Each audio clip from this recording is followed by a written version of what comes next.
Hey, what's up, everybody? Happy Monday. Welcome into the Creators Lounge. We have an amazing guest tonight. Chris Burk is a company owner. He does video production. He's a photographer. He's a TikTok content creator, YouTube content creator.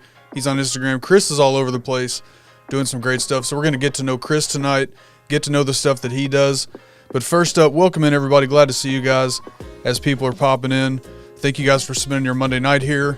If you are watching this on the replay, or for those of you that are here, most of you know me, but I am Ken, the content coach. And on this channel, we talk about content creation, all forms, all platforms, all topics, and how I can help you, or heck, I learned too, but how I can help you become a better content creator, level up your content. And tonight's going to be one of those shows where we talk about that also. So thanks so much for being here. If you're watching this on the replay, let me know in the comments. Just hit hashtag replay, something like that, so I can come by and thank you for stopping by. So everybody in the chat that I've seen so far, what's up, everybody? Nick H, I see you, man.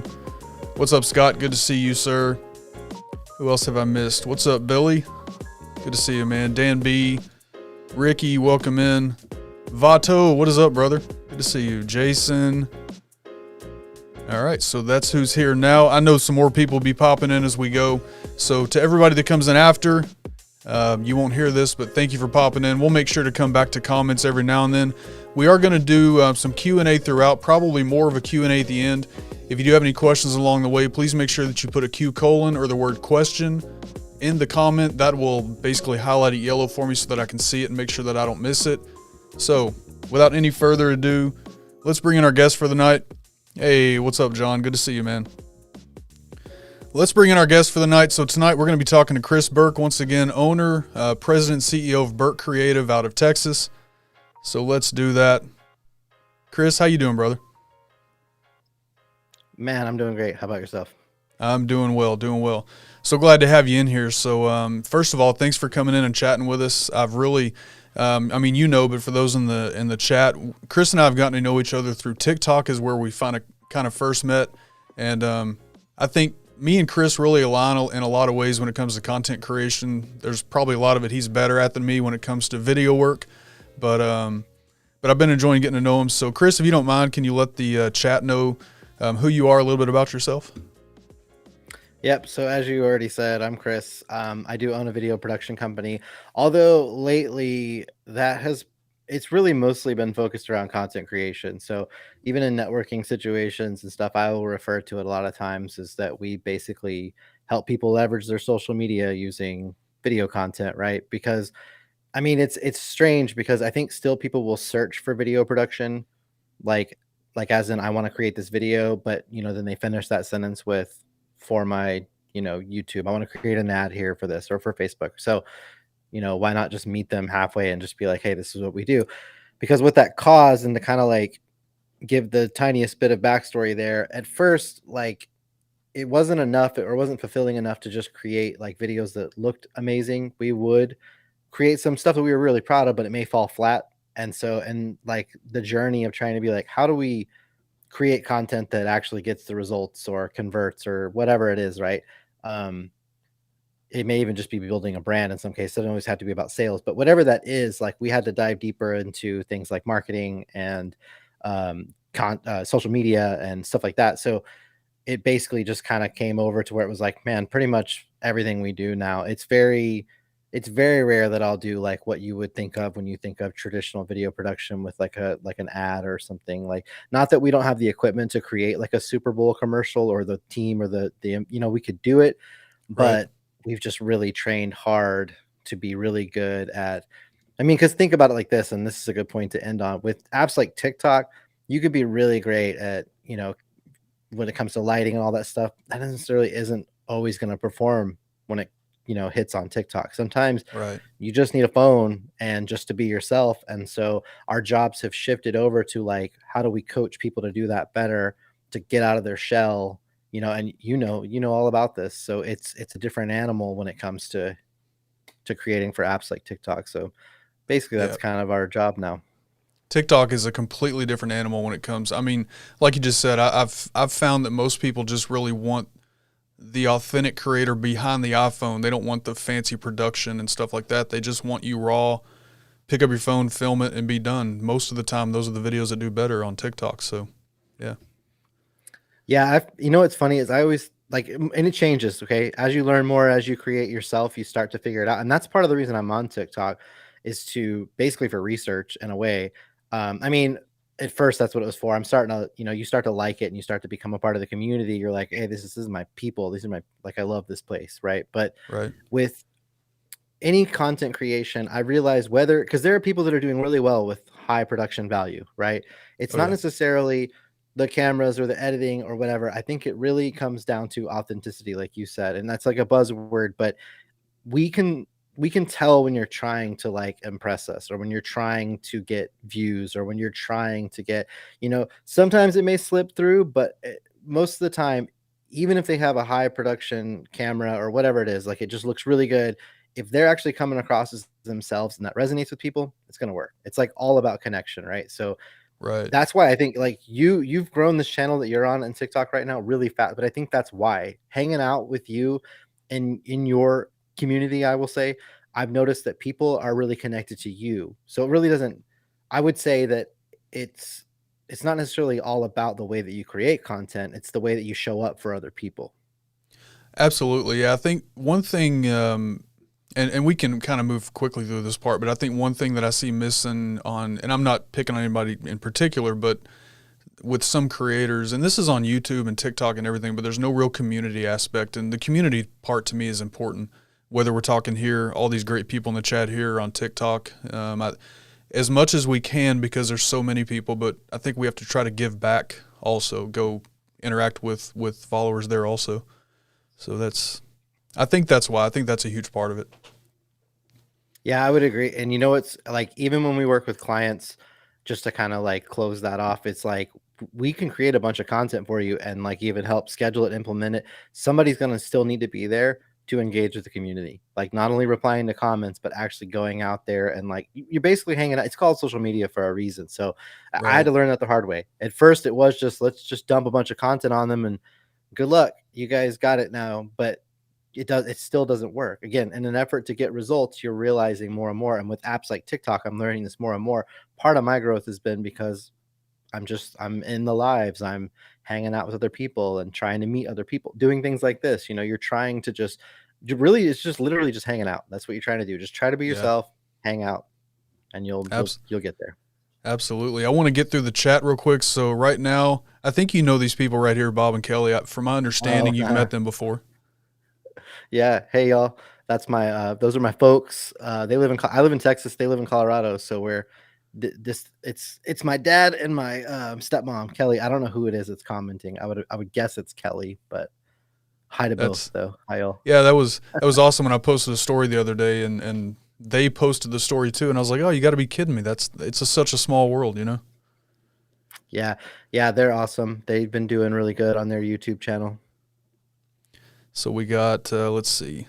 So this is Alley Cat Beard Co., which is a company that I highly support, kind of work with. But we were talking about you today. He says we need to talk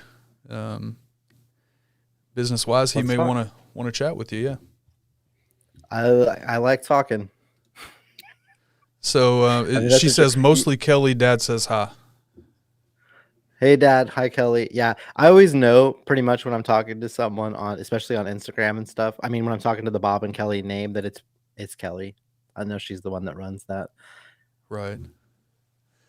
All right. So let's go back to before your business. How did you get involved in content creation? Kind of what was your start on? What was your first platform, and what brought you into content creation? First platform was, well, okay, that's hard because when it comes to content creation, it would have been YouTube. Like I was on Facebook when we were allowed to be on it. I know it went to college kids first, but what is that, like 2007, 2008? So I didn't really ever get into the Twitter thing myself. I don't know why. There was no reason. And of course, Instagram. So if you go scroll through my Facebook and my Instagram, I have posts from 2010 or 2000, whatever, way back. Right. But that was just family. You're keeping up with high school friends doing whatever. But I started even the journey of the video production business. So you can go see the very first video on my channel that I've ever posted. And I literally am driving in a car in Colorado saying, I think I'm going to document my journey and it's a terrible video, and it's long-winded, and it's not edited, and it's shot on a phone. But I knew I bought a drone, or I was about to buy a drone. I can't remember. I'll have to go back and rewatch it. But that was kind of my first, like, Gary V, document versus create. I was like, all right, I'll do this. And I just started creating vlogs on my cell phone, of like me buying my first drone, getting my certification, figuring out how I was going to get jobs, and the rest is history. That's awesome. I mean, it's worked out well for you. When I came across you on TikTok, I mean, it looks like you've been doing this for 20 years. Your video quality specifically is what really caught me at first. And then again, going back to the interaction, the way that you interacted with people, and you say that I'm doing. I mean, you're doing it too. You're doing a great job with it. But your video quality, even now, I mean, looking at your camera now, you're blowing me away in the camera department. I love it. Yeah. Well, so you said, I don't think anybody heard this because you said it right before we came live, but you said when you were talking about your intro that you were a nerd right here. Right. I watched countless YouTube videos. I don't know how much time we would have to tell, but I have a great story of like one of my first jobs. And it was actually more for photography than video, but it was a company that did real estate listings. So they had a bunch of photographers, but I got off the phone basically um, having got the job, right? But I had never used a DSLR in my life. And my wife had. I should have told you that part. My wife was a wedding photographer and had been so she knew and was doing it professionally. I came out of the room like after the phone call and I was like, okay, I need to use your camera and I need you to show me how to use it. But of course she was like, I don't know what you need, right? So I had to watch, I don't know, I watched like Jared Polin, like Phonos Photo, and like all these people trying to figure out like how to do it. And legit went into like one of my first real estate shoots without any prior experience. I do not recommend this. Do not do what I'm saying right now. But I just like kind of faked it till I made it. And it just kind of turned into this. But that little moment, I think, is what planted the seed of like, okay, YouTube is my friend. I can figure out anything I need. And so it's watching people break down cinematography, watching people like what are good budget lights to get this done, what cameras can do enough, just trying to figure out like, and I'll tell you, I have good friends of mine that we work together all the time that have really nice tens and tens of thousands of dollars worth of gear. I'm always the budget guy. If you look in my monitors, my stuff are always the probably like that good middle road. It's not the cheapest, but it's definitely not the top of the line like Atomos all the time. I just go by what do I need until it doesn't work anymore. And then if I have to get the recorder, if I have to get the, more expensive lab mics, then I'll purchase them. But it's, it served me up until this point because most of the time, if I'm being honest with you, clients don't know the difference between what camera you're using or whether you're Right. shooting in log or yeah. So, Yep. but yeah, Or aperture or any of the other technical words. Yeah, John, Coffee Talking Tech, he said that's how he jumped into kind of the same. And I mean, same here. I started a YouTube channel a couple of years ago with an iPhone, and that's just kind of what I did, and it worked. Do have a few questions here. What camera are you using right now? this is a Canon EOS R or EOS R. EOS-R. I don't know how I'm supposed to say it, but yeah. I always say EOS. I hear it both ways. Yeah, And then EOS R. so Alley Cat Beard Co wants to know: do you only work with Texas clients, or do you travel and or have clients travel to him for projects? We do it all. We've had more that we've traveled for. Well, I mean, I've had a lot of local clients too. Obviously, that's the easiest, but we travel. We just build it into the budget and just make it happen. Now, there's just too many available clients that are not here in the area. But we've had a few and a few that we've talked to recently that are not like officially clients yet. That's kind of how we're figuring it out. Is like, would it be easier for me to? Because one of them is international, and so it's like, would it be easier Oh, for me to just come back because I have family there in Texas? I can come visit the family and we can work together. So it's really kind of like figuring out what works best with the budget and right. logistically. I want to go back and chat real quick. So Red Salamander, welcome in. I don't think I've seen you in here before. I don't know if you came with Chris or from TikTok or wherever. So welcome. I'm glad to have you here. That's Vu. That's a buddy of mine. We work together. Awesome. Well, welcome in. All right, let's see. Vu No is an I'm more. gonna Oh, while you're doing that, Vu is an awesome cinematographer. If you look at his channel, he He knows his stuff when it comes. He's basically, when I bring him, like when we work together, he's usually the DP. Okay, awesome. Yeah, Gary says probably more affordable to travel to you, I would guess. Hey, Dagan, what's up, man? All right, so let's get into this because I'm really interested in this. I've been thinking about this all week long because one thing that I'm terrible at is batching content. I want to batch content so bad, and I know what you're doing and what we're getting ready to talk about is a little bit different than just straight up batching content.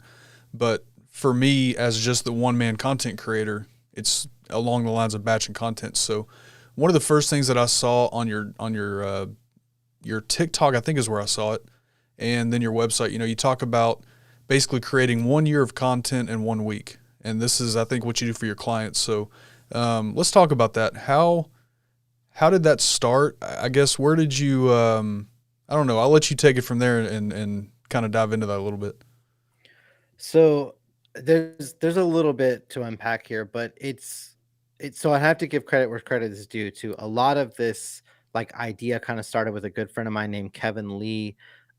He's out there. If you go search the name, you should be able to find him. But basically, we all kind of belong to a similar community, Voo, to where we're all video producers. It's a Facebook group, and we all talk about it. Basically, the group is not about gear. It's not about like the actual production part of it. It's about sales and like how to grow your business. So there's a lot of knowledge trading back and forth. And whenever it comes down to like what's a better mousetrap is what I'm basically saying. Like, how do we build a better mousetrap?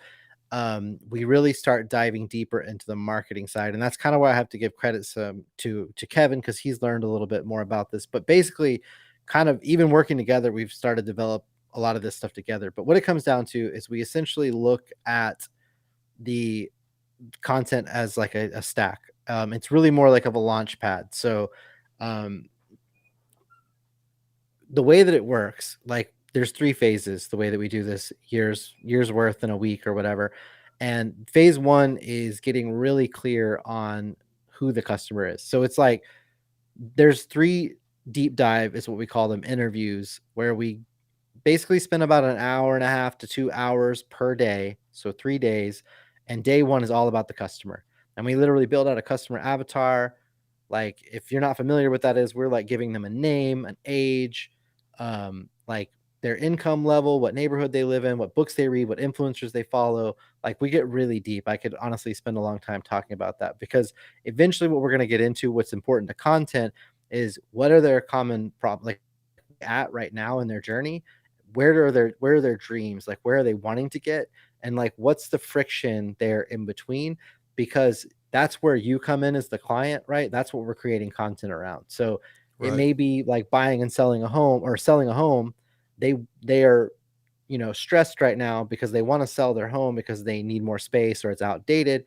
But the friction would be like, oh, moving's a pain in the butt, or how do I know if I'm going to get enough money for it, or how do I know if I can find, anyways. So that's where you come in, right?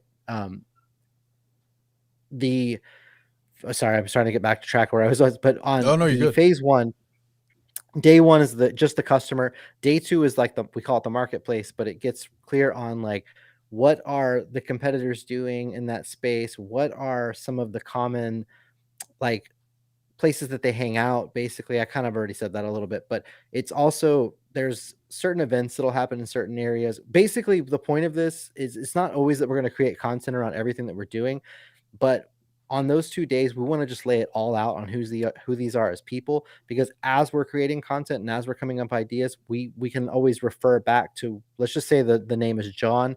If we start talking about something, we would be like, well, what would John need to hear right now, right? So day three in that first phase, still day one customer, day two marketplace, day three is the messaging. And we really build out basically all 3 days. We want to have a list as long as we can of all the possible topics, all of the false beliefs that they have, any common objections, everything that we can do, so that when we go in and shoot content, we like have way more than we could probably ever possibly create. So phase two is creating the content. That's where we go in and take everything that we just like laid out basically, and we go and create it. And it's important why in like phase one, for instance, we talk about some of the locations. I'm just going to keep throwing it back to real estate because it's kind of fresh in the brain.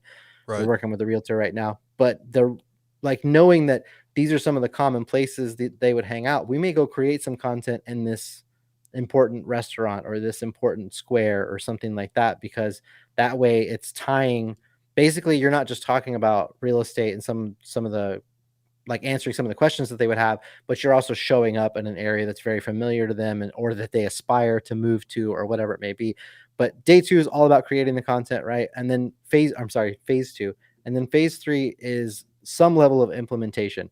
So it could be as small as just we're handing over that content and kind of advising their marketing team on how it's used, basically, like, because we put content into different buckets, and I'll dive a little bit deeper into that. But here it is, here's how we plan to use it, and here's how it's used, all the way down to we can help manage and distribute I said that weird, distribute the content, as you know, and help them with like management and stuff like that as well, ads management, whatever it may be. It just depends. It can kind of expand and contract whenever it comes to. So that's basically it. So to kind of like sum it up, whenever we get really clear on who your ideal customer is and we build out signature messaging, when we go to create content, it's as simple as just like, because not only are we have topics listed out, but because we've worked with the client really hard, and this is really important to notice, they're like very clear on what they need to talk about, because we've run through it so much that they're more confident when the camera comes on, to being like, oh yeah, we talked about this.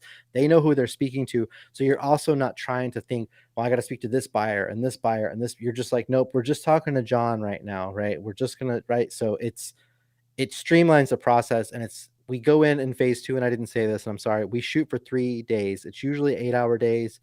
Again, it can be a little less or a little more depending on how quickly we get through it. Right. But we can get right into it and start shooting content. And that's how. There's a video that kind of went viral on TikTok where I was talking to on a podcast that we had a client we created about 150 videos for in that Yep. 3-day time, and people were like, whoa, 150 videos. But it was because we were ready to go. She was amazing on camera. And some of these videos are 10 minutes long. Like, they're not all just like 10-second snippets, but it just depends. We basically sometimes are just serving up a question and letting you run with it, kind of like you're doing with me right now, and how long I've been talking. Could be an example of like one of the videos. And then we just go, obviously, and cut it up, add titles to it, B-roll maybe, and then send it out. So I'm guessing, is there any of that say you film, a couple of 10-minute videos, is some of this sort of repurposing that also into shorter snippets, or is this all fresh? Yes. Sorry, I didn't. No, you're fine. Is it all fresh? That was it. Oh yeah. So yes, and we also, and I think I said this earlier, but we go right into it and letting our clients know too that we're basically building a framework for you. So when we create all this, say it's 150 videos, you'll have about a video or two per week for the entire year that you could release. But you can also transcribe each one of these videos. We use like Descript or whatever. So you have a blog post. If you kind of, rewrite it a little bit for that, you can also use that as captions, or you can turn those into carousels. It just depends on the level of implementation that you want to go into. Of course, the longer 10-minute videos can be broken up into smaller snippets or cut vertically. But on top of that, while we're in between shooting, or while we're, we may have multicams, like 2 cams set up to do a traditional like 3-point lighting, make it look professional. But we will pull out the phone sometimes and be like, hey, client, I have a question for you. Or here's your phone. Because, like, for instance, say it's like a roofing company or something like that. We can hand the phone to like the project manager and just be like, I want you to go around to the office and I want you to ask each person like why they love what they do. And that's it. Just don't worry about how long it is. Just go around and do it. And we do this for 2 reasons, because we know the raw stuff, the organic feeling stuff, is going to perform sometimes better than the produced stuff, but it also is training them to get in the habit of like, this is what it looks like. Whether they actually do it after we leave or not is, it just depends. But you really start to get people to understand like, oh, this is not that bad. I think I can do this more often, so that later on down the road, if they do have a new product, or they do have like a roof inspection that they want to speak to that has a very unique issue or whatever, we can send, we can tell them, hey, remember, send out Johnny, because he did it. He knows what to do. Just send him out there, have him interview the client, or have him stand next to the client, have somebody else hold the camera, so on and so forth. So we really try hard to kind of answer your question in the longest way possible, to make sure that we're also training them, so that framework we give them with their customer and all the messaging, they know what they should be talking about. They kind of have like a wheel of topics they should be talking about, but also they're like, hey, we know what this is like and the effort that it takes to create some of these vertical videos. So like they feel more comfortable to kind of run with it, if that makes sense. Yeah, for sure. Real quick, John wants to know what lens you're using. Oh, this is a Sigma, a 35-1.4. 35-1.4. The Sig, yeah, the art, and I'm wide open too. I'm on 1.4. You want to know It my looks settings too? I'm 24 frames per second, 1/50th of a shutter, and the ISO is 400, and it's a neutral profile, and I'm on like 50. I'm whatever the Kelvin the light is. I think it's 5500 now Kelvin. you see me. I'm looking at my camera to see where my settings are. I'm close to you in a lot of those. I still have a kit lens, so obviously mine are a little bit different, but um, the lens will be my next upgrade. So Yeah, it yeah, makes a big difference. I think you could like I don't know. I fought it for a while because they cost so much, and I had like a probably a better body, and I eventually switched at one point because I realized it's probably lighting is always key before yeah, anything. People give me crap about that on my TikTok sometimes too because I'll say this is what my camera settings are, and they'll go, the reason why your camera looks as good as it does is because of your lighting, and I'm like, no, I mean I know, but like here's the settings in case you wondered. yeah. I mean the people that know video already, they know lighting for sure. That's always the first thing I recommend. So when I'm coaching somebody when they're starting their channel or starting content, lighting is always the first thing. I always tell. I mean, really, the thing with my channel is new content creators who want to start. That's sort of who my content is designed around, and it's always the same thing with me. You already have an iPhone, you're good, or Samsung, whatever, but you have a smartphone. Get lighting first. Find you a decent microphone. You don't have to spend a bunch of money to start. You can build up over time, but lighting is always the first thing to recommend. Yeah, it's the biggest bang for your buck. Yeah, for sure. Everybody that's come in, Todd, Russ, I see you guys. Appreciate you all stopping by. We are sitting here chatting with Chris Burk from Burk Creative down in Texas. So Chris, I'm guessing, and maybe I'm wrong, but it sounds like your standard client. Are you mostly working with businesses, or do you work with content creators also, or what's your client base typically look like? So yeah, it has been the majority of businesses. We have recently though with a couple of the brands that have approached us kind of like when it comes to TikTok, let me say it's still kind of a Wild West feeling for me. So we're very comfortable creating content and it would be vertically, but the idea has come about like say it's an e-commerce brand and they have products trying to determine everything. Let me just say this too. Everything that we do is always the first thing that I'll do before I ever worry about who's doing what is like what's going to be the best in the end for the client. And when it comes to selling products, sometimes I I honestly feel like we might do better because you like a typical thing that a brand might do is to do these like time lapse videos of like unboxing like the product or whatever it is. And I'm not saying that doesn't work. I'm just thinking like, okay, that's one option, but what else? And brand deals, like hiring creators that are already in front of your ideal audience, might actually be a better foot forward. And it becomes, and the proof is in the pudding with the fact that there are businesses now where, like, I think of JT Barnett, right?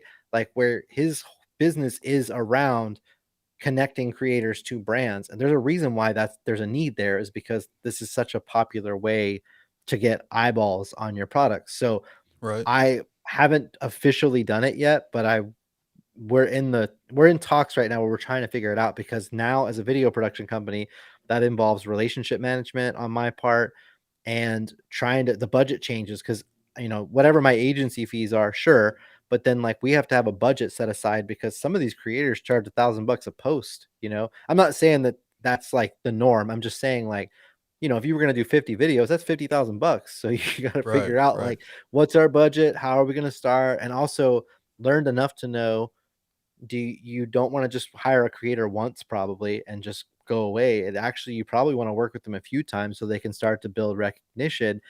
Otherwise, you might just be wasting your money. So it's making sure that we can speak to it properly when we're talking to a brand that we're working with, because we may still be creating content for their company on our side, but when it comes to the creator side, I have not officially done it yet, but we're like this freaking close to doing it. I just want to make sure it's something that we do want to own, if I'm being honest with you. Right. When I didn't ask you in the beginning, when did you start your company, or maybe you said and I missed it, but This particular brand of like doing video production was 2017. 27. Okay, you did say 2017. I heard that. Okay. All right. Um, so that's all intriguing stuff, and for businesses, I mean, there's so much value in that, and I don't know what you charge, and I'm not going to ask. That's not for this forum, but whatever it is, there's a lot of value in that for businesses to have that kind of content stacked up and ready to go, in whatever way. Now, how do they? I think you said you give them the framework, but throughout the year, so we're saying that much content for a year. Are you scheduling that for them also and telling them when to post, or at least giving them kind of an idea, or how does that work so that they know when to use it? Yeah, yeah, so starting out, it was kinda like, and we've worked with a few brands that have just been hand over the content to a marketing team or agency, and then they kinda handle it, but it isn't always reliable. Even though they do have a team in place, they don't necessarily use it. Or, like, so what's the use, right, if it's not gonna get implemented properly? But, we can do all of it. We just work with other partners in that case. So, I mean, even if that's something as simple as working with a virtual assistant, or doing something, or training someone on their team that may be interested in kind of the management side of the social media page. But yes, we do have, in that third implementation phase, we do have strategies that we use when it comes to, like, here's how you should start using it. Basically, everything should be posted organically, but then we kind of start with, like, for instance, with Facebook, this is like the easiest way for me to disclaim it when it comes to, like, dabbling in ads. Right. We do like a small, like, boost campaign at first. We basically try and, like, see what would happen if, basically, this is Dennis Yu, and this came from Kevin, so this is like trickling down. But there's a guy named Dennis Yu, YU. Go look him up if you haven't heard of him. He's a marketing genius, but he has a dollar a day strategy, and that's basically what we do. Like I said, for instance, on Facebook. So every piece of content, we get $1 behind it, every single day for 7 days. Whatever performs really well out of that gets boosted again for another 30 days. So another dollar a day. And then once we get done with that, basically, and this is Kevin's term here, but I love it and I'm stealing it. But the greatest hits, what comes out of there that's been performing really well, that gets put into the basically bucket of, these are ads. These are the ones where you start putting real dollars behind it if you're going to do that. So in some cases, you don't have to necessarily, like with our, I don't know if you're, I wouldn't assume that you're doing ads on like TikTok, but on certain platforms, like, and I'm talking about for your personal channel when I say that, but the you don't necessarily need to, because there's a lot of organic reach there. So Right. LinkedIn's kind of the same way, right? So it doesn't always have to be that way. There's not always, and maybe you don't have an ads budget or whatever, but it would basically kind of start with something small like that. Like, and I didn't say this earlier, but when we do the content stacks, we have three different stacks that we do. And basically, of the three, well, one of them is called the social stack, one of them is the authority stack, and one of them is the service stack. And what's important to mention, because you asked about businesses, in the service stack, there's a lot of videos that go in there, like a brand message would be one of those, or like a next steps might be another one. So basically, meaning that when somebody comes to your website, they can watch a video that talks a little bit about who you are, what you do, what makes you different, why people should care. And a next steps video would be something that you could send out in an email after they've become a client, and you could basically just speak to what's happening next, kind of like let them in on, like, hey, we're so glad to have you as a client. Here's, what to look forward to next. We're going to be sitting over this, blah blah blah blah blah. But a lot of these videos basically just save them the time of having to save it over and over again. Plus, of course, with any video production, it makes them look just a little bit more slick. It just makes them look a little bit more professional to have. So it's different for everyone. And I can give you those quick examples, but that's why it's so important for us to sit down. Cause, like, with a realtor, we could talk about, like, here's how to get your home ready before we sell it, blah, blah, blah, blah, blah. So we're listing out all of this stuff, because it's not just videos that are going to go on social media and, like, hopefully get awareness to your brand, but, like, also what videos can we create within the business that kind of help you internally streamline your process, or maybe help convert people a little bit quicker. And it's really just trying to build out that full spectrum of what you, and kind of adding on top of that. I know I've been rambling a lot, but when we think about content too, there's like different levels of the funnel. And so from somebody who's not aware of you at all, to somebody who is warm, but maybe they're just still on the fence and they have some objections that they need to overcome. So, like, that awareness piece of content, and you'd be really familiar with this with your TikTok. Those are the type of posts that may be really short, that just say a quick, like, hey, you got this, or maybe it's something that's like oddly satisfying to watch, like a lot of times when people are doing these like laser engravings or pressure washing on driveways, a lot of times we all Right. stick around to the end because it's just, we want to see it. That is good content to get people into your circle who've never heard of you, because you're not trying to sell them anything. But now that they've seen your brand name and they're aware of you, maybe they follow. As you start to show the next level of content, which is speaking to your authority, talking about here's some how to's, here's some product reviews, they start to see your face and associate it with like, oh, this person really knows a little bit about what they do. Okay, I feel like I can trust them a little bit, right? So then when you see the third type of content, that conversion type of content, that's like presenting the offer, asking for the sale, they're a lot more likely to buy from you and actually go sign up for your email or book a meeting because they've been following you along. So we have to create all the content. That's why we batch shoot, basically. It's Mm-hmm. not for everyone, but we have to create all these different types of content so that we can kind of give you, because every customer is at a different point in their journey when they find you, and we need to make sure that we're just putting all of it out there so that it resonates with them, and then they're more likely to become a client or a customer. Yeah, I had somebody ask me on a TikTok not too long ago, how do I recommend them promote their business on TikTok? And really my answer to them was not very much. And what I mean by that, based on her question, was don't make a bunch of videos where you're just saying, here's what I sell, buy this. Don't do that. Make videos, demonstrate. And if I remember right, she was in insurance sales or something like that. So basically my response was teach people about insurance, talk about a topic in the insurance industry, show some stuff, get to know people, show people who you are. Every now and then maybe sprinkle in a here's my business.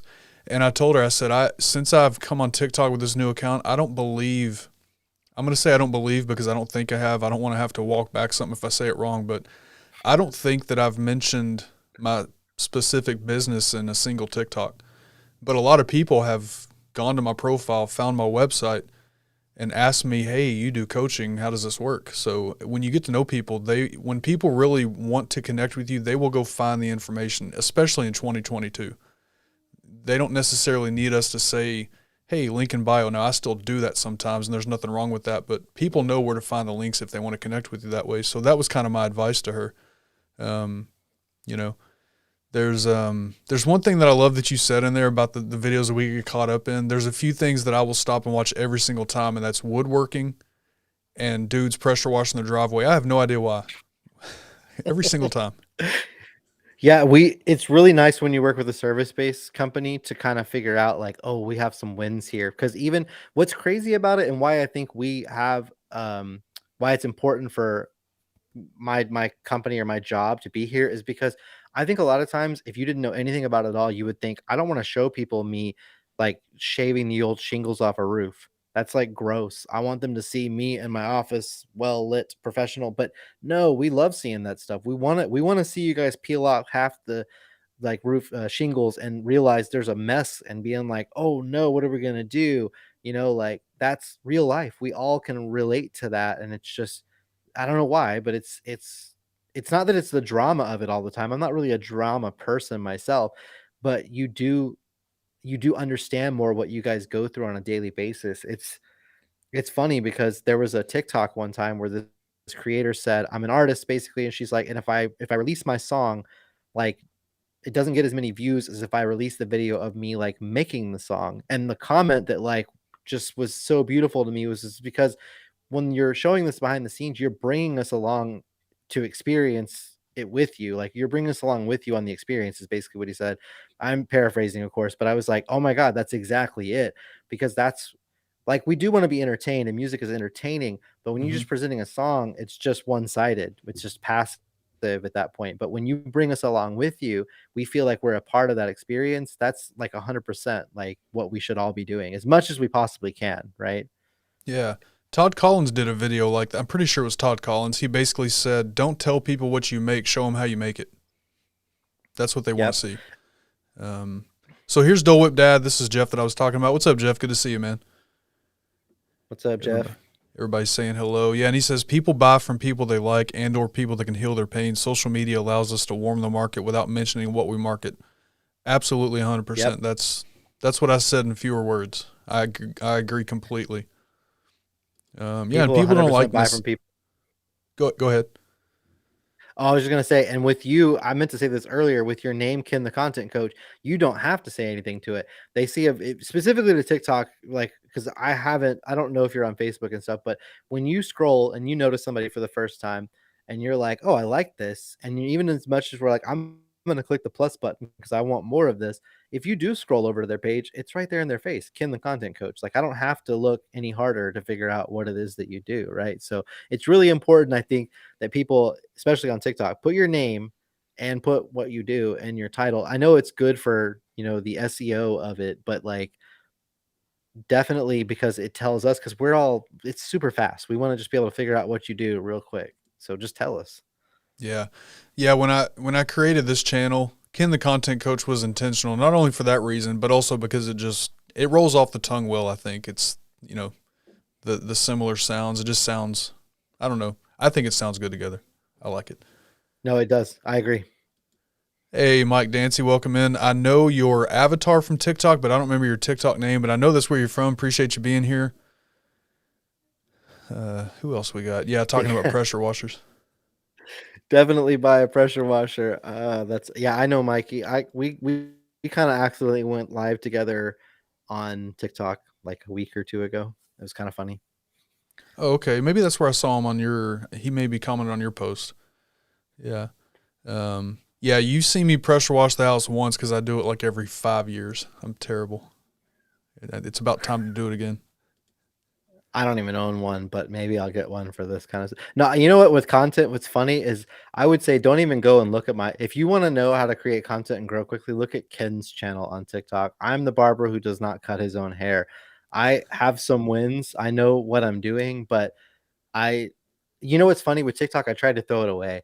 When I started my channel, I was like, what would happen if I just, I know too much. I realize that's impossible. But what if I just literally walked around my neighborhood and was just like, it's me, I'm here, and I'm just trying to be just as not bland, but just normal as possible, and just see how it would work and what I would figure out and what I would learn from it, And so as I've started to kind of dip more into who I am or light a video a little bit more professionally or maybe talk about gear, those videos skyrocket. And Right, it's like, right.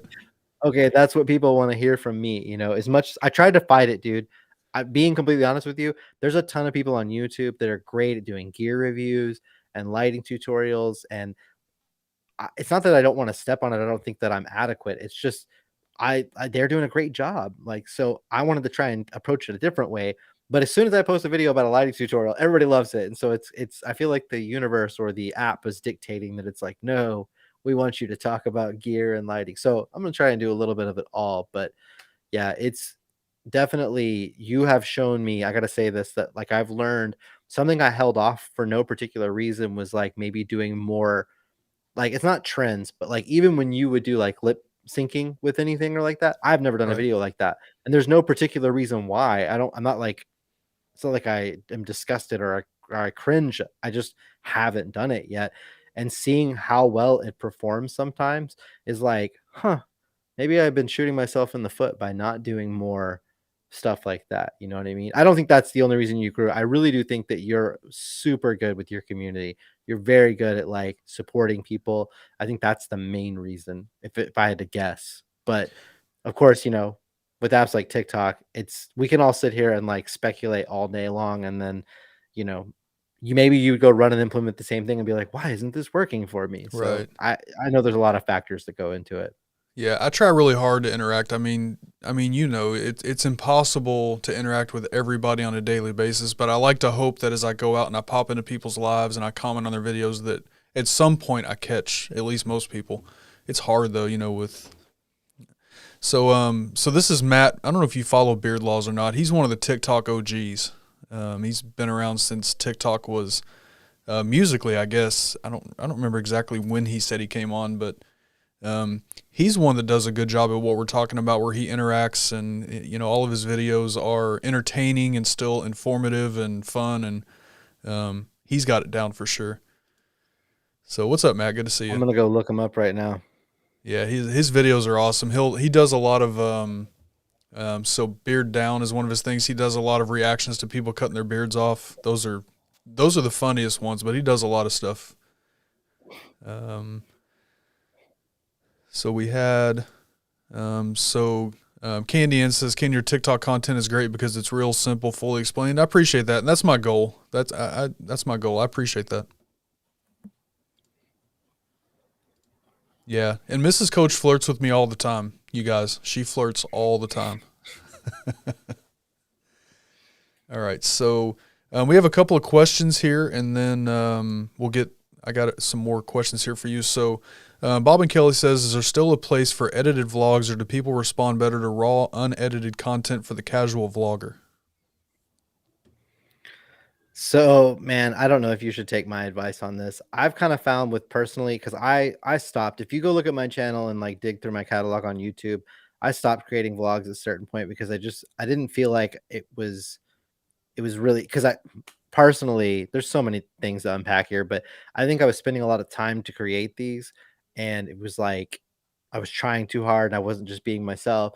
But I found like with apps like TikTok, for instance, we're not necessarily going to watch a vlog unless we already like and follow you, or you're just really, really interesting, right? So again, take it with a grain of salt, but just from my perspective, I kind of feel that way too. This is me kind of regurgitating what another creator said, but it resonated with me. And I was like, you know what, you're right. If I follow you, if you're somebody who's really cool, there was a girl, and I don't remember her name right now, that she was a news anchor, but she's super fun to watch and everything. Of course, when she does her vlogs, it's like really cool to see how early she gets up and what they do. And when they're out, she would do the her TikToks with her cameraman, and they became kind of like a duo. Anyways, it was so yeah, those vlogs get watched.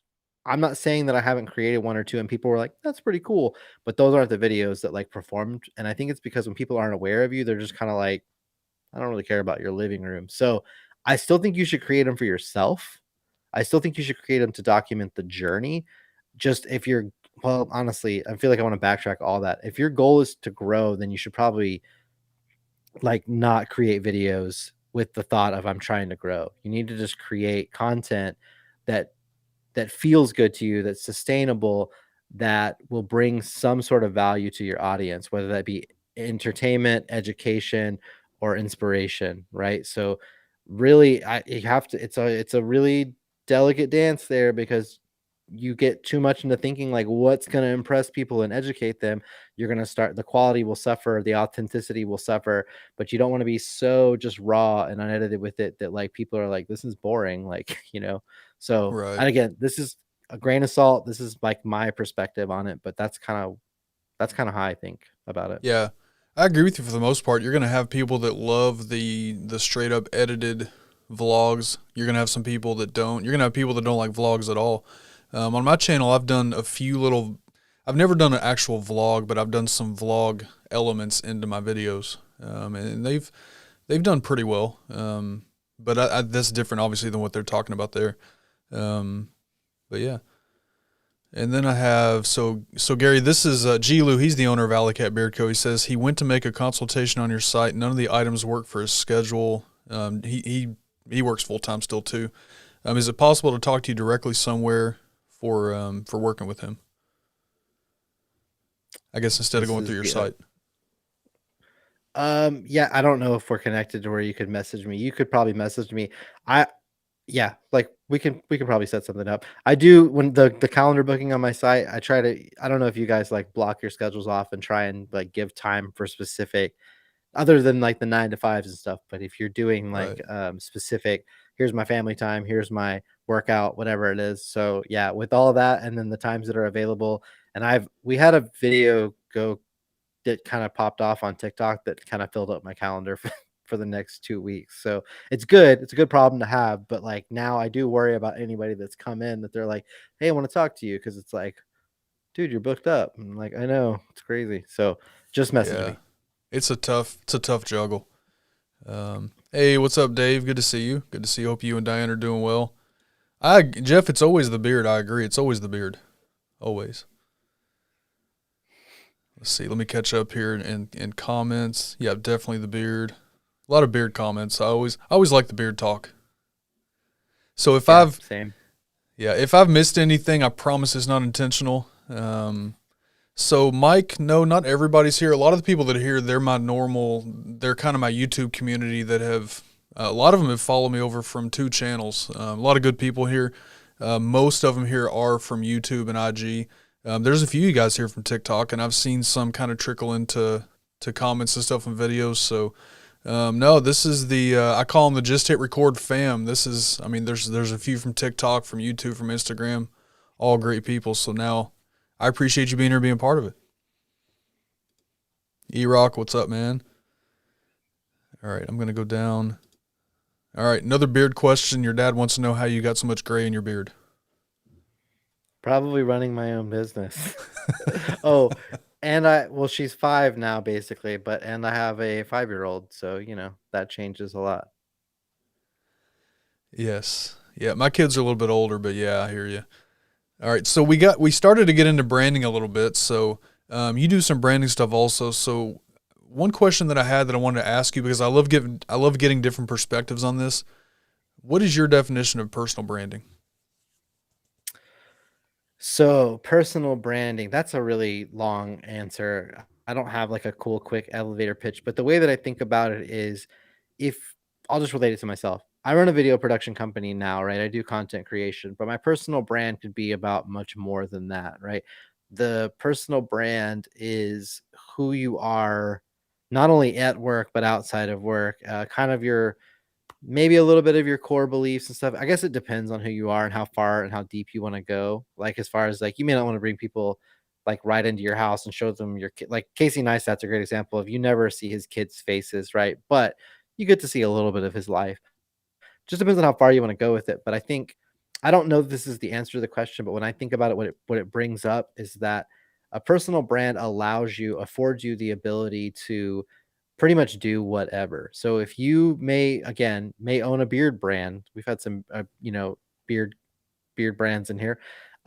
But if you build a strong personal brand outside that, you could decide to do coaching one day, or you could decide that you're going to start or write a book or do whatever it is. And people that follow or support, if you build a strong personal brand, you're pretty much like able to like monetize that in many different ways, I guess is the way that I would look at it. But I think that answers your question. I was literally reading about this earlier or listening to a book about it, I think, and I'm blanking on all of that. So if I think of it all, I'll jump back in. Well, no, we're kind of right there, and I kind of figured that's your view on. You and I are, like I said, when it comes to creation, you and I are alike in a lot of ways. I can't speak right at the moment. A lot of people think personal branding is your logo and your colors and all that, and sure, that's part of it, right? But your branding is who you are, how you interact with people, how people view you. You know, it's the entire makeup of your platform, including you personally. So, yeah, we're right there.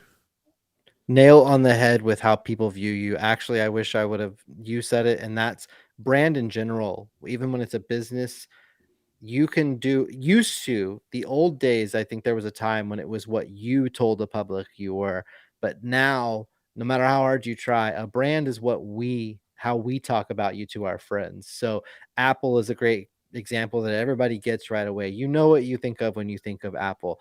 They're the way I would like even like nutshell it really quickly is that you don't get discount Apple stuff. You don't ever see like, it is what it is. You don't get to like mix and match or like customize it to a point, right? You really are just going to get out of the box what they give you, but it's going Right. to be nice stuff, whatever. So that part of it, the way that I'm describing Apple, that's your brand, and you can influence that, but you really are kind of at the mercy of what the public decides at this point, just because of social media.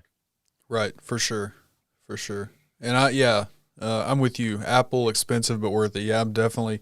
You guys, if you guys in the chat, hey, listen, if anybody can convince Mrs. Coach to switch over to iPhone, I will give you a year's supply of Mrs. Coach cookies. We'll make that happen. Everybody's gonna try now. So my wife is the only one in the house that's not iPhone. Me and all my kids have iPhones and Apple products, and she's Samsung, and she's proud of that. She's proud of that. She won't budge. So Nothing wrong with that, I guess. I wouldn't be able to do it. I tried for a little bit and I hated my life. I'm an Apple fanboy though, so I don't take advice from me. you know why? I'm gonna guess one of the reasons why you're an Apple fanboy like me, AirDrop. That's one That's a big, huge reason. huge. There's a lot Obviously of other not the things only. that, yeah, things just seem to work for me. Not always. My wife was literally having trouble hooking up her AirPods to her iPad. So, I mean, there's issues, but for the most part, you know how crazy it is to be on your phone with your AirPods and put it in your pocket and open your laptop and now your AirPods are connected to your computer? Like, I'm not saying other products don't do that, but there's a lot of things that just work and I'm just like, okay. But yeah, AirDrop, amazing. That's a big point for me. Yeah, and now everybody's gonna try to convince her. And Bobby, you might be right. I didn't think that one through very well. She doesn't want to make that year's worth of cookies, so now she'll never switch. That's a great point. Yeah, there she is. She does not like the iPhone. Yep. So so so on that aspect, I think we kind of touched on it, but in your view, how important is personal branding? I think it depends on the person, of course, right? But it's so crazy. There's a client that we work with that she owns a company with her dad that's an electrical. I never know how to say it. They're electricians, so they do electrical work.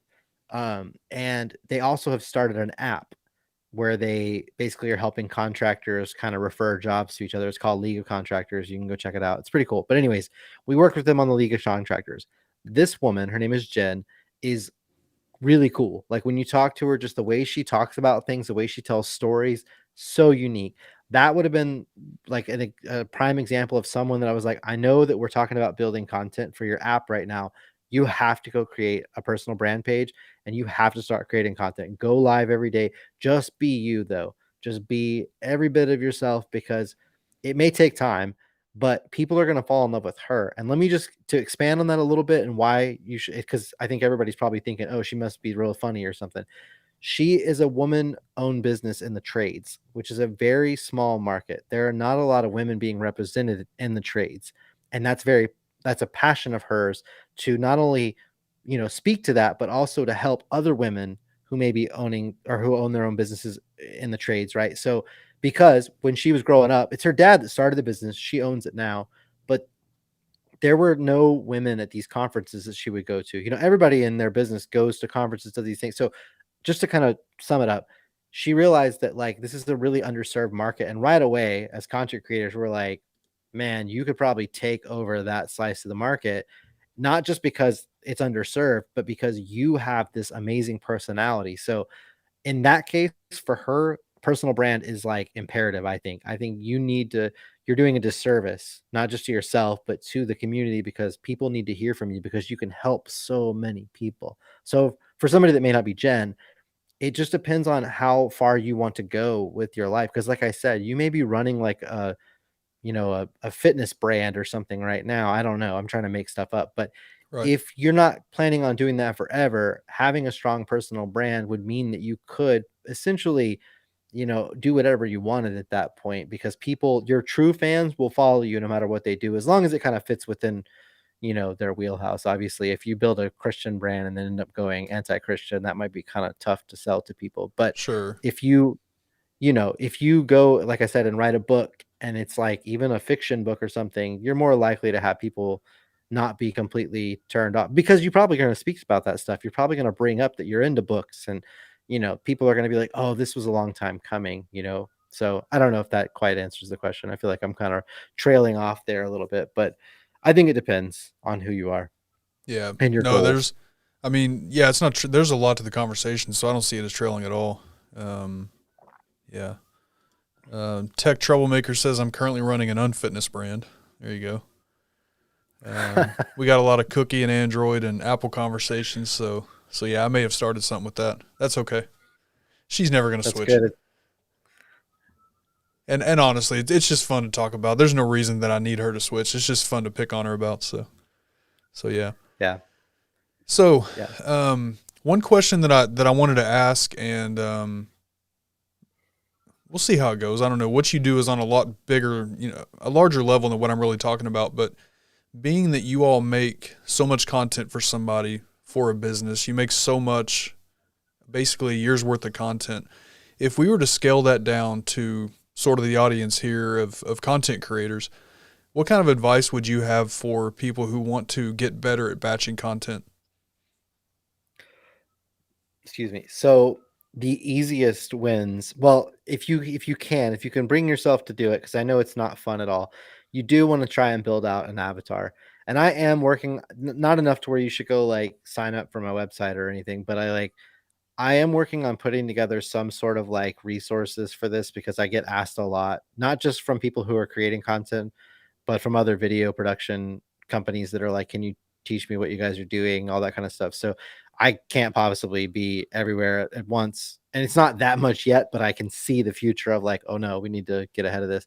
So, but what I would say is getting clear on your ideal customer is really important. I know people talk about the avatar and stuff like that, but the reason why is not because you're going to be it's not so it's really because when you start to sit down and actually build out a person, go and find a stock photo of someone that looks like a client. And usually this person comes from a client you've already worked with, right? That you loved, had a great experience with. Maybe it had a higher profit margin for you.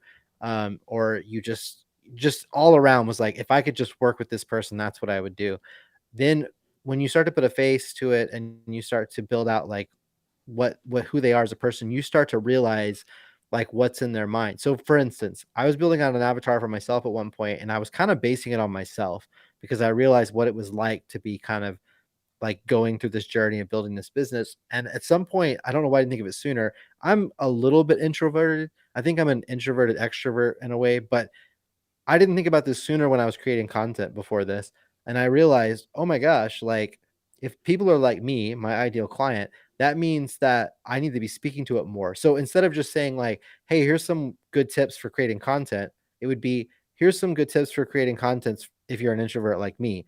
So right away, the people that are introverted like me are going to zero in a lot more rapidly than somebody who's not. Because that first one's a little more broad. This second one, that's why I think people always talk about niching down, which is another subject and something that can be, I could honestly be on either side of the fence with that. Right. But what I really think they're trying to say when they talk about niching down is because what you're trying to do is resonate with people. So that all comes from just sitting down, allowing yourself like just the creative space to write it out and just kind of go through all the different things you think your avatar would do on a daily basis. Because with like a roofing company, honestly, we don't care about the tile or the I keep calling it tiles, but the shingle is much. I mean, color is important, but in the end, we just want you to get it done and do it right. We don't want to have to do it twice. So Hmm. we're in a hurry. We got kids, we got meetings to go to. Like, so time is important to a roofing customer. You know what I mean? To a real estate agent. And I know I'm relating it all to businesses right now, but people are like just overwhelmed with whether they're going to be able to purchase a home, right? Or like, can I even afford it? Is my credit good enough? Whatever it is, like, that's the kind of content you need to be creating so that you can basically help them answer these problems or maybe even push them over the edge of making the decision to work with somebody like yourself. So getting clear on your avatar, and there's all kinds, just one little thing I want to throw in there, there's all kinds of little opportunities that pop up every single day that you might not even be aware of. One of them being that people will reach out to you like me right now. um I guess you could technically create a piece of content on like, what do you do whenever your calendar is filling up and you don't like, how do you streamline your, so somebody who's creating content around that is going to catch my attention because I'm like, dude, I got to get my calendar under control, right? I don't like that people can't book or whatever. So there's, you may have that in your emails, people asking you questions every day, like, how do we get started? Or like, what's the price? Or, whatever it is your common questions is, I would honestly start there and build out what are the same questions that you're answering every single day or that your typical client would be asking on a day-to-day basis. And basically to maximize that is you wouldn't just, I think Jackson, you follow Jackson Tips, like I don't he think so. he talks about this too, that creating like three versions of every video basically. So it may be that the first version is the long form, like 60-second, maybe there's a 15-second version, and then one with text on the screen. You don't have to release them all right next to each other, but if you can do the math, if you have like 15 questions that people ask you all the time, and I'm happy to dive deeper if you want me to. I just want to like shut up and let you talk. But No, go for it. there's Go for it. ways to go. So but what I was going to say is when you have like 15 topics, you can make three videos for each of those right there, just by trying to figure out different ways to do it, because of the three of that one topic, probably only one of them is going to actually work or pop off with people. Maybe the 60-second one's too long and they just don't want to stay till the end. Maybe the text on screen is better because it fits that specific audience. So like two things. Well, one is that when you go, for instance, this is like, I feel like a really good tip here, that if you like know that your audience is into content creation, we're just going to talk about that since we're all here. There's a couple of great books out there like Hook Point or like 1 Million Followers. Those are both by the same guy. Maybe Story Brand, or it'd be Marketing Made Simple, I guess would be, if you're familiar with Donald Miller. Marketing Made Simple might be a little bit more aligned with content creation, but I'm just trying to think of books that I've read myself. The point of it is go to Amazon, find that book, and go read the reviews. Look at the 1-star reviews, look at the 5-star reviews. And the 5-star reviews, everybody's going to say like, "Oh man, I love this book. Here's why." And until you go and actually do what I'm saying, you won't have the full light bulb moment. But like when you read it, they put it in such beautiful words of like, this is exactly what I needed, and this guy gave it to me. Or in the 1-star reviews, they're going to do the opposite and be like, "Oh, this is just a bunch of fluff." Or I picked on 1 Million Followers earlier because that book is about this guy growing to 1 million followers in 30 days. Well, one of the 1-stars was like, yeah, because he spent like thousands of dollars on advertising. Well, right away, you could be creating content if you can fulfill this need to saying like, hey, I can show you how to grow your channel without spending thousands of dollars on it. So that's topic, bam, right there. So you can find them just by going out there and like researching what, and this is actually the YouTube would be a great example here. Go look at bigger creators in your niche comments, and there's people that don't get responded to that are asking these questions that you can literally just go and like write them down, and you're not like trying to steal anything from them. You're just answering them in your own way, basically. Right. Yeah. Yeah. And I saw you talk about those books. I know you've talked about what was the first one called? Hook Points or something like that. I know you've done some TikToks on some of these books. Yeah, Hook Point is one of them. That was a really good book because it kind of talks about stuff that's timeless. A hook point itself is sometimes referred to as the hook, but I think of it a little bit more broad as the hook point being that's kind of what the business is built. So I'm trying to think of an example that he used in the book because it's been a month since I've read it. But I know for me right now, one of the hook points that's kind of birthed itself is just kind of made itself apparent through creating content was 150 videos in 3 days. We've been calling this our video stack or our content stack, or you might call it batch creating or whatever. But what I want to stress about, there was a video, I did a podcast with my friend Quinn on TikTok, and he shared just a snippet where literally the hook of his video was, "Hey, so didn't you tell me the other day that you created like 150 videos for a client in like a day?" And I was like, I corrected him because it was 3 days, but I was like, it was like 3 days, and here's what we did. And I kind of broke down similarly to what I told you. We get clear on the client, we go out and shoot, and then in the end, we can transcribe these, we can turn them into blogs, emails, blah, blah, blah. So it essentially ends up for some clients being a year's worth of content in just a couple of days. Bam, end of video. That took off. That video is like 110,000 views right now. My calendar is filling up because of it, because people are like, I gotta know. And I'm talking big and small brands. Like there's a couple of brands that showed up in my inbox that I'm a little bit of imposter syndrome of like, this is wild because they have content teams, right? So what it is, I'm not trying to brag. What I'm trying to say is that there's a quote, and I really need to look it up at this point because I don't know who said it or where it came from, but it's people don't necessarily buy the best product or service. It might be Donald Miller. People don't necessarily buy the best product or service. They buy the one that's most clearly defined. And in that case, we did that for ourselves just by chatting back and forth. I said 150 videos in 3 days, and people right away were like, I need that because I don't have time. I have money though. I can pay you. Can you come out, please, and do this for me so that we can have a bunch of, and you might think that these are people that are too like, I want it all done. I don't want to think about it. No, some of these people were still like, no, we know we're going to have to be creating content throughout the year too. We just need a lot of this stuff to kind of like give us a foundation because it's hard to just do it all, right? We don't have the bandwidth kind of thing. So for me, that's an ideal client because it's like, oh my gosh, this is exactly what we're trying to do, right? We want to come in and kind of give you a launch pad and kind of a foundation, a framework, if you will, so that you guys can feel comfortable doing it, but you also have kind of your core topics covered, and you can also repurpose these and do all that kind of stuff with it. But back to the topic, that's the hook point. The hook point for us was 150 videos in 3 days. And so I use it a lot now, even in networking meetings and stuff like that. And that book kind of builds out like how hook points are made with other brands. He goes into a lot of examples all the way back to like the 1900s and how some of these people have basically, when you have a strong hook point, you can pretty much like take over the market with it because it's I don't even remember why I'm like not doing it justice, but definitely go check it out. If you have an Audible subscription, it's free on Audible. It's a great book. You have to check it out. When I saw the TikTok where you talked about it, I was interested in it at that point. I need to go and pick that up. And going back to what you said just now, if it's 1 day or 3 days, either way, that is super impressive. So that's why your calendar's full. If it was 4 or 5 days, that's impressive. Either way, that's so yeah. Yeah, I had both too. You know, when you get 110,000 views on, and I have to stress, this video was posted on Quinn's account, so I'm not even getting the views for this. This is him. It grew his follower account because of it, which is awesome.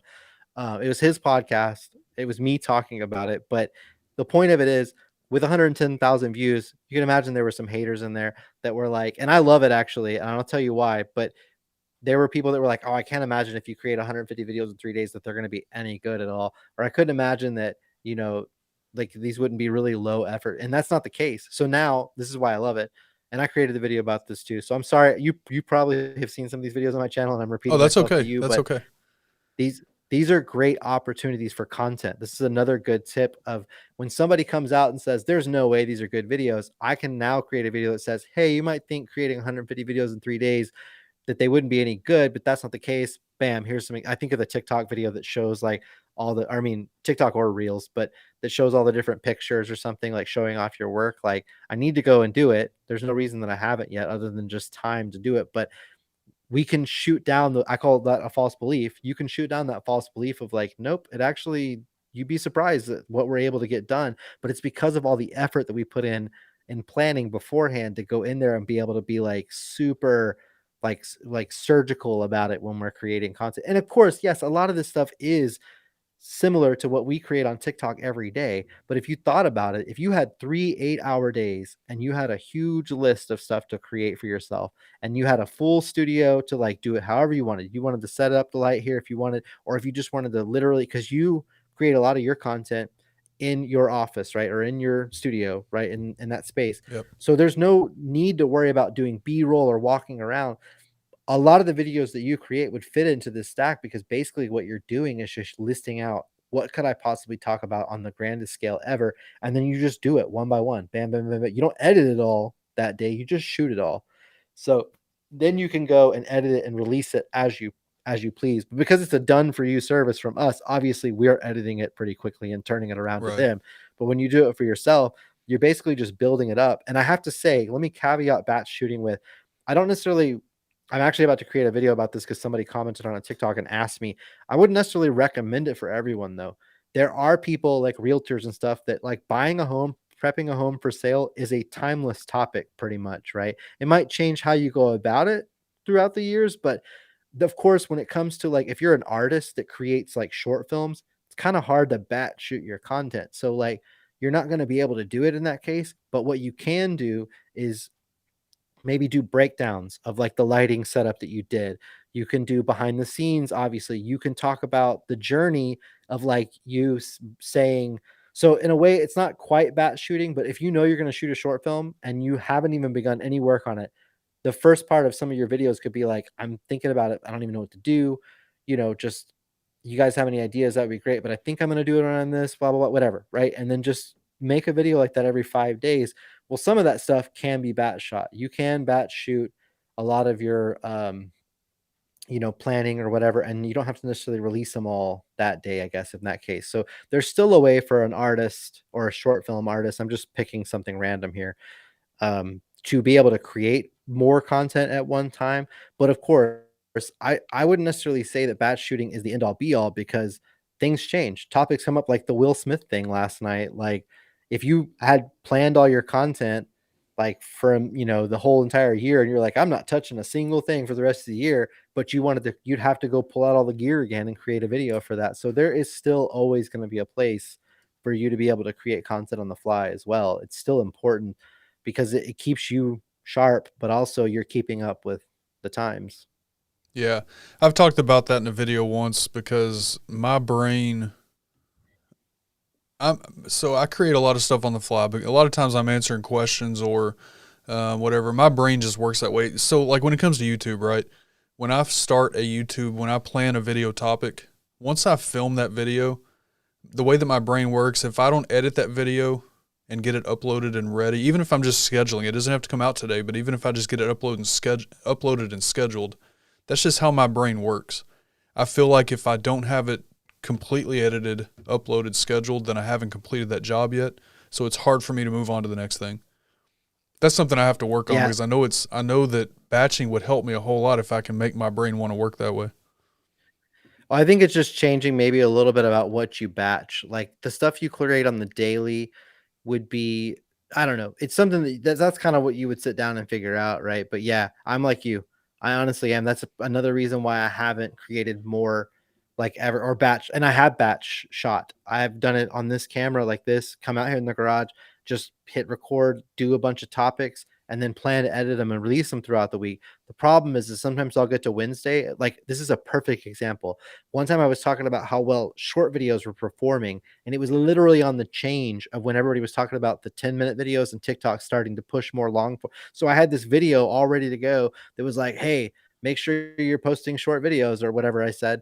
And I just didn't release it because I was like, you know what, this is almost, I mean, it could probably still be relevant today, but by the time it makes it out to people and starts to kind of get its traction like videos can do on TikTok sometimes, people are going to be like, no, this is not true anymore. So I was just like, you know what? And so in that moment right there, the lesson was batch shooting isn't always like a perfect example because now I have a couple of videos here that I'm not going to ever release because they're not relevant anymore. So you got to be careful with. That's why when we do batch, we try and make sure these are things that are going to be timeless. And don't get me wrong, some of the vertical content, some of the stuff we do create will be stuff that's relevant today, and we'll just go ahead and release it. And that's because we want to give you a little bit of everything. You might as well, if you're there and the lights are set up, do it. But whenever it comes to introducing yourself about, hi, I'm sorry if you hear there's fighter jets flying over Oh, that's all right. the heads. But whenever you are Ken and how you got started and your why, it may get tweaked over time, but for the most part, that's never going to change. So knocking a lot of that stuff out ahead of time, especially if it's a video, you said you have a link on your website that people can come sign up to work with you. You could have a video that says, hey, you might already have one. I haven't clicked on your link, but you're like, hey, I'm Ken. So excited to get to know you, whatever it is, right? And just kind of laying out what they're, or excuse me, line out exactly what they're expecting on the call with you or whatever. Maybe it doesn't even have to be even more than 30 seconds, but it just, I don't know what it is about those little videos, the quick wins you get when people are like, well, I'm already interested, but now I'm like, I'm impressed with you too. Cause like I see your face, I feel like I'm getting to know you more. You're also helping break down some of the confusion of like what to expect or what I need to do to prepare for this. So yeah. That's something Todd Collins did a really good job at that. Todd Collins created a video like that, and then he used the TikTok playlist feature to just point to that one video, and that's the only playlist he's got. And it says, click here if you want to book me. And when you click there, it plays that one video, and then it basically is, here's what I do, here's how I can help you. Go click there if you want to do it. I thought that was brilliant when I saw that. Yeah. Yeah. Todd Collins is awesome. Yeah, Todd's the man. I enjoy his content too. Hey, Jamie, I appreciate that. Jamie says, sorry I'm late. You're never late. Just appreciate you being here for sure. You both helped me so much. Big thank you. Always talking so much sense. Thank you. Thank you. And I appreciate you. Tech Troublemaker said, should I turn this into a business so I can afford my so far expensive hobby? It is expensive for sure. Should you turn it into a business? I mean, the short answer for me will always be yes, if. Yes, maybe. And I know that doesn't help. Yeah, I mean, if what you're doing is solving problems, because that's the first thing we have to do, whether it's content or business, whatever, if it's going to solve problems for people and we can show that, then absolutely. Absolutely. I don't know. What do you have on that, Chris? Yeah, I would agree because like the thing we got to be careful with when it is your hobby is that when you turn it into a business, you may not want to do it as a hobby anymore. So just be careful with that because it that happened to me too. But I found a newfound love in it, and just when you start to get better at it, though, you're able to say this is what I do. Like I'm no longer gonna do this anymore. I'm just gonna focus on this part of it. So you're able to kind of get some of it back and being like, I do still get to play with cameras.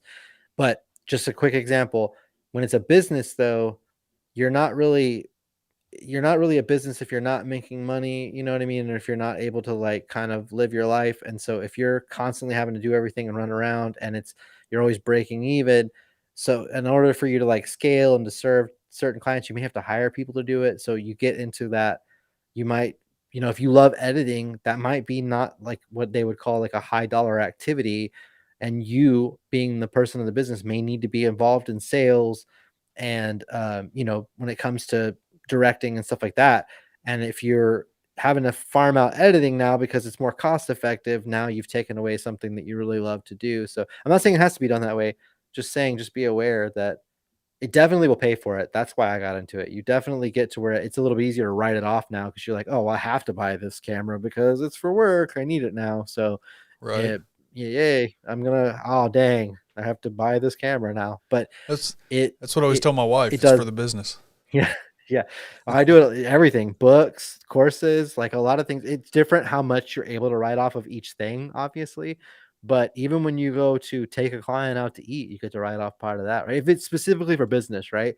So it's a little bit easier to do those things. But I do think there was a time I finally broke through and got out of it. There was a time when I was like, oh crap, what have I done?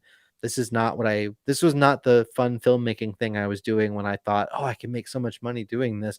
It's become this like, I don't know, I feel like I'm droning on doing these like meetings and like it's all this paperwork, or that's not the way it was, but just whatever it is, where it's like, this is not what I thought it was at all. Like, what happened? Where's all the fun stuff? Because it's a Right. business. It becomes a business. Yeah, for sure.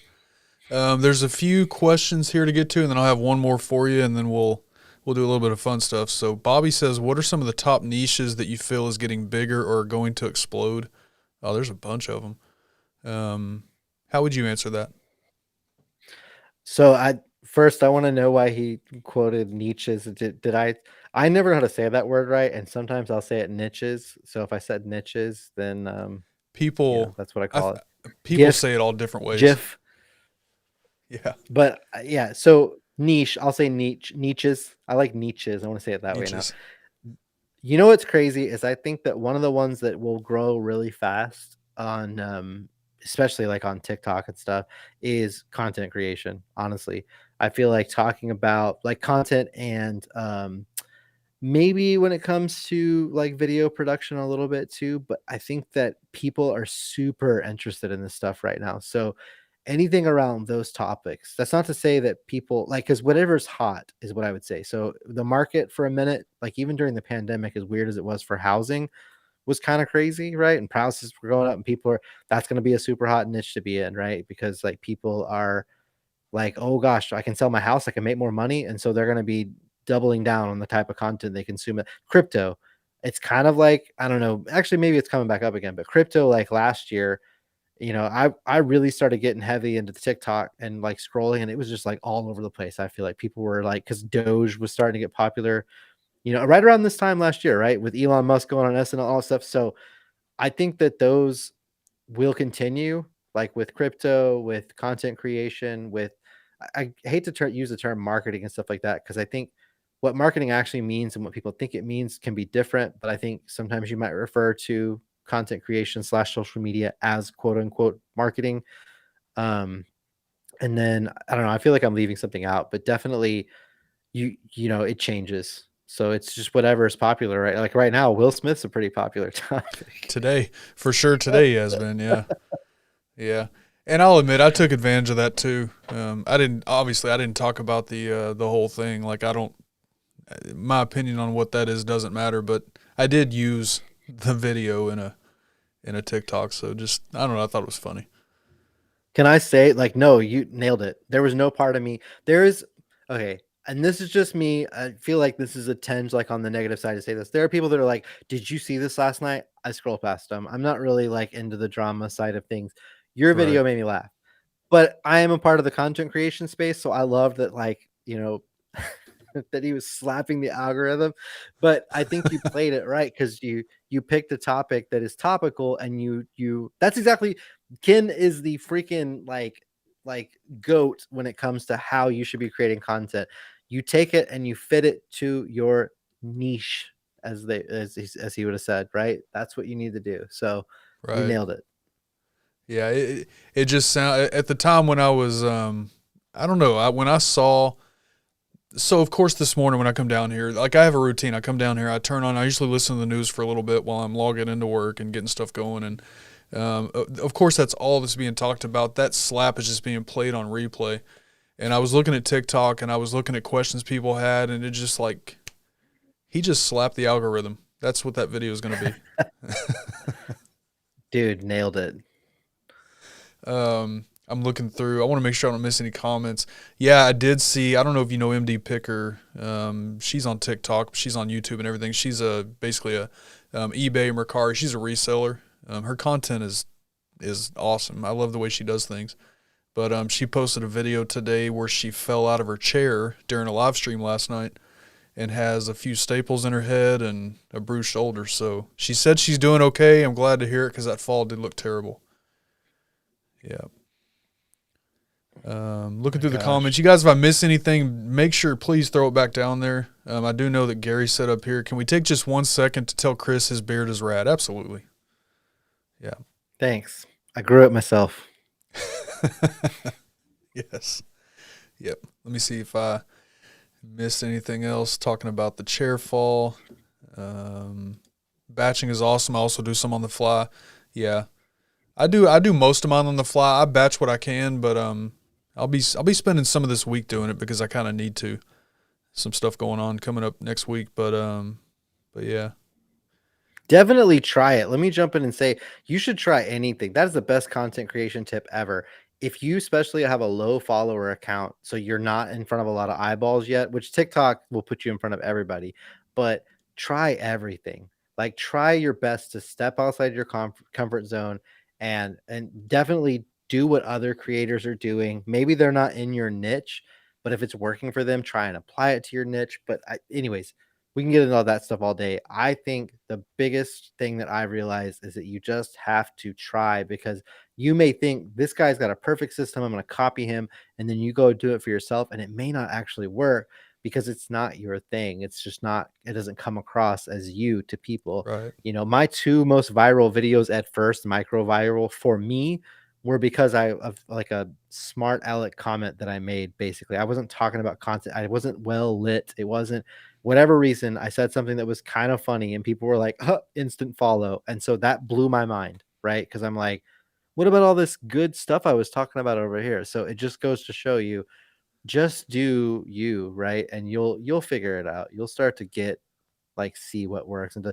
unless, like you said, like I feel like Ken, you were like, I've been watching you because I've been super interested, because I know when you started this channel and I'm like, dang dude, I feel like you're a sniper with it. Like you know exactly what you're doing and it doesn't come off as though you're like cheesy or that you're like, you know what I mean? Like it doesn't come off as though you're like, I'm going to grow this channel. You're just doing you, and it just worked so well. You were like a perfect storm of getting to 10, 12. What are you, probably at 15 now? I haven't checked in a while, but that's 13 fast. something. Yeah. Yeah. That's So fast. my whole thing with TikTok, I don't know if you saw the earlier videos, but I had TikTok before. And I've been, one thing that I've really focused on so far in 2022 is short form. And the reason why I have is because actually it was a conversation that I had with a podcaster who does a lot of short form also. His name is Ash Borland. I don't know if you've seen his stuff. He's a podcast coach, but he does a little bit of everything. He lives over in the UK. And I got into some Okay. conversations with him about short form content, and I really started focusing on short form. Short form has, obviously the TikTok has done well, but one thing the short form has really helped me with too is getting even better at long form, getting to the point, getting the point across, because I can talk. I feel like I'm a teacher by nature. Yeah, and I can talk. So short form has helped me to get better at that. Yeah. Yeah, I agree. I agree so much. And even just being able to, I'm in a networking group that I'm in a BNI group, if you're familiar with BNI, but we meet every week. And one of the things we have to do when we go around the circle is talk about, they call it our marketing moment, but you basically pitch your business, but it's not quite that black and white. You definitely just say like, hey, this week we're helping people do this, whatever it may be. TikTok has taught me how to be better at that. Like, how do I start with a hook? How do I kind of give them, the most amount of what I need to say as quickly as possible? And you may see some TikToks that you're like, oh, that was nice and concise. I may have like sat there and been like, hey, so okay, hold on, let me delete that and start over. Hey, so hold on, I'm gonna do that again. How do you get? And you're like, okay, I think that one works. And a train might happen, and you're like, oh, gotta wait for the train. And so it may look good when the final video is done, but sometimes if I'm talking about my talking videos, it still may have taken me 3, 5, 10 minutes to actually get it all out. But you figure out how to condense it down into 30 seconds, 15 seconds, and just be like, Right. oh, that was much better. Come on, Chris. I've never done that. Yeah. I've hit that back button so many times because I don't get it in as fast as I want to. Yeah, I start over. Yeah. Yeah, you know what's funny is somebody asked me to do a walkthrough of that one day, and I'm gonna do it. I'm gonna record just like a full 3 minute and go through and like do the little sliders, editing it down, and try and do it all like live and be like, this is how you can take all of this and create this and just make that, yeah, and just I see if I can do it. But the logistics of like I gotta film myself on the phone, but record the phone and also, and yeah, it's just like that's gonna take me a second to film it. So I gotta find time to do it. That's a good batch creating content video right there. Right. Rachel says, "What was the book?" So the one that I remember the name of it is Hook Point because that's one that I'm really interested in picking up. You mentioned a couple though, just in case she's talking about a specific one. So there's a bunch. Let me see if I can remember them that are really good. Hook Point was good. Story Brand by Donald Miller is really good. And I love what I kind of talked about Hook Point for a little bit. But with Story Brand, what he's really good about is a lot of times when we talk about our content, we position ourselves as the hero, like we're gonna come and save the day for our clients. And Donald Miller he's an author, like a fiction author, and he's taken a lot of what he's learned when it comes to writing stories, because there's the hero's journey when you're writing stories or writing movies and stuff. And basically, in every good story, whether it's Star Wars, whatever, there's always a guide. And actually, we in our businesses are the guide. We got to position ourselves that way. So basically, when you do that, when you just change that one thing, you speak to people, then because they see themselves as the hero. So they just need to get to their desire. Because go watch every movie and you'll see this now, but every movie starts out with a little bit of like, here's the setting the scene, and then something immediately happens that is like, oh no, are they going to be able, it opens that story loop is what they call it, right? Are we going to be able to get what they want? So there's a desire there to like, that's what our customers have. They have a similar desire, like with real estate, they have a similar desire to buy the bigger home. They want a home that's no longer outdated, and you're the guide to help them get there, basically. So Story Brand, awesome book about that. It's really short, easy to understand. They have a lot of resources too, because they have a podcast. They've done a few other books. He has like a course, I guess, if that what you would call it, but they have like a Business Made Simple academy or something. Anyways, there's all kinds of good stuff, and it is all freaking good. Like, it is really good. That dude knows his stuff. His whole team. A third one was, I'm gonna have to think for a second. I have them like all inside, and I want to go like run and grab them all. But oh, you know what? If you don't mind, I don't know if you have more people asking comments, but I'll pull up my reading list on my phone really quick, and I'll be able to tell you. Yeah, go for it. So Jamie says she's talking about photography. She started talking about her business. She needs more automation as her business gets busier too. And then she says sometimes the type of photography will be an important decision. Example, product photography can sometimes give you more creative free play compared to, say, a family where they want specific shots. Yeah. Yeah, for sure. There can be different, and I'm not a photographer by any means. I know a few. I know so Weatherbeard Supply, who's a company that's here. His wife, they actually have a photography business. They do a lot of weddings, so I know those type of shots are probably a lot more stressful. And I mean, you want those to be perfect compared to. I mean, I saw a video today on I think it was an IG reel that you did where you filmed. You were taking pictures of I think it was like a leather cleaner or something. You were dropping it into like a mixture of glue and water and trying to get that perfect shot as it splashes. That was an interesting video. So, but that's something that's easy. I mean, you're not going to make the bottle mad where if you're shooting a wedding, you really have a limited opportunity to get those right shots because you're trying to catch things in the moment. So, yeah.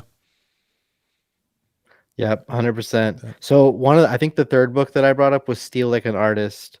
It's by Austin Kleon. That one's one of those books that it's really, they kind of like dance around different things, because a lot of the books I read around business, and I could literally rattle off a bunch when it comes to business in general, because it's like when it comes to like building out offers, or like there's a great book called Never Split the Difference, that's by the author's Chris Voss, and he was a former FBI hostage negotiator. So this guy is like the top negotiator probably in, like, because he has to literally save people's lives with his negotiation skills. But he wrote this book because he realized a lot of what they've learned and figured out over the years can apply to literally anything. Asking for an upgrade on airlines, like negotiating your toddler to, go to bed on time or clean the room or whatever it is. And it was an amazing like learning. I feel like I have to read it more than once to like really absorb everything that he's saying, because it's so good, right? And it's got so much info in it. But that would only apply to like maybe the sales part of trying to, so if you don't do a lot of sales, maybe that doesn't apply. But I need to make more book videos, I guess. But there's a bunch that are just around, like when it comes to like the business side is what I'm trying to say. When it comes to like sales and building offers, or what to charge, how to price, things like that. But Steal Like an Artist is a great book that talks about like being as artists. It's kind of one of those things that's like, I can't even remember, but it's like being yourself, and not I'm not gonna do it justice. It's a great book.